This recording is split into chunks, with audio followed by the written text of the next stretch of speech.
Tere tulemast Musta kassi taro lugemisse Skorpionid. Siit tuleb lugemine teile nädalaks 26 jaanuar kuni 1. veebruar. Ma olen teile siia valmis pannud 7 kaarti. Vaatame, mis neil kaartidel teile siis selleks nädalaks öelda on. No alustame algusest. Siin esimene kaart on, see on sauade 7. Ja tema on nagu selline enda seisukohtade kaitsmise kaart. Edasi tuleb müntide kuninganna ja siis tuleb meil sauade kuninganna. Et no teil on üldse väga palju siin suure arkaani kaarte ehk võimsaid ja vägevaid kaarte. No minule räägivad need kaardid sellist lugu, et no see on lihtsalt näide, aga see võib olla täpselt nii. Ega ma ei tea. Mulle tundub niimoodi, et nädala alguses tuleb keegi teie käest raha küsima ehk laenu tahtma. Siin on kuu lõpp käes ja näpud on põhjas kellegil, kes tahaks teie käest raha saada. Aga teie ei taha anda, sest müntide kuninganna ei larista oma rahadega.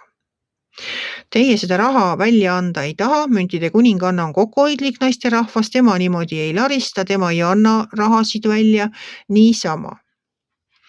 Et kaitsetegi oma seisukohti, laenu ei anna. Võib-olla tal vanad laenud alles maksmata, aga üleüldiselt võib ka nii olla, et te põhimõtteliselt pole üldse laenuandja tüüp, kes annaks laenu välja või rahasid välja niisama.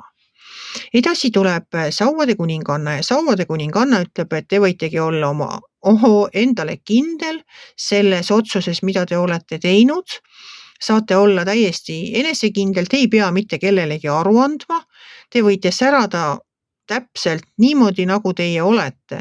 Et kogu oma hiilguses, kogu oma tarkuses, kogu oma olemuses te võite rahulikult särada ja te ei pea teiste inimeste arvamusega arvestama. Ja seda sama kinnitab siit edasi tulev ülempreestrinna. Ülempreestrinna ütleb ka, et teil on kõik tarkus on endal juba olemas, teil on kõik teadmised olemas, mida teie elust tahate, mida teie elult vajate. Te saate oma eluga ise suurepäraselt hakkama ilma selleta, et te peaksite kelleltki luba küsima, kellegi nõusolekut tahtma. Ja te saate teha oma otsused ikkagi ise, nagu oma peaga, ilma kellegi heakskiitu ootamata. Nii et kui te olete otsustanud seda laenu mitte anda, siis nii ongi. Jääge endale kindlaks ja pole vaja üldse muretseda selle pärast, mis teised teist arvavad. Siin all on selline läbipõlemise kaart. Ma arvan, et te olete lihtsalt selle jaanuarikuu jooksul teinud väga palju tööd ja teil on puhkust vaja. Et võtke siis reedene päev ja puhkuseks reedene õhtu ja puhake ennast välja, sest muidu on teil oht siin läbi põleda. Siis tuleb meil sauade kuningas. Sauade kuningas ütleb nii, et te võite väga palju head korda saata, tuginedes enese tarkusele, oma heale iseloomule. Ja see viimane kaart räägib sellest, et keegi vajab sõbra õlga.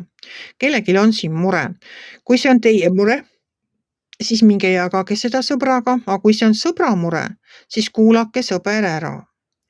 Et minu soovitus teile selleks nädalaks, no nädala alguses jääge endale kindlaks, ärge andke raha välja, kui see pole just hädavajalik.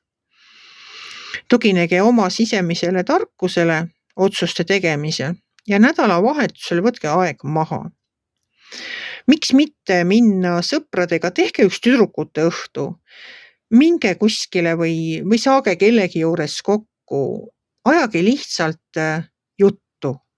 Kuulake, kui teil endal on mure, siis jagage oma sõbrannadega ja kui mõnel sõbrannal on mure, siis kuulake teda, olge üksteisele toeks.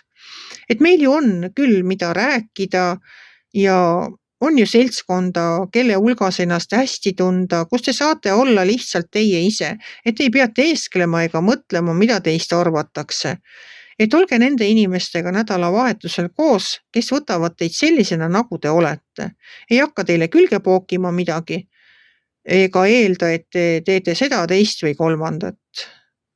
et lihtsalt olge teie ise, tundke ennast vabalt ja nautige head seltskonda, kuulake sõprade muresid või jagage enda omasi, kui teil peaks neid olema. Aga ma soovin teile imelist nädalat, puhake siis, ärge üle töötage. Kui teile minu lugemine meeldis, ärge olge kitsi, pange ikka like pöial üles, võite ka kommenteerida ja kohtume järgmisel nädalal.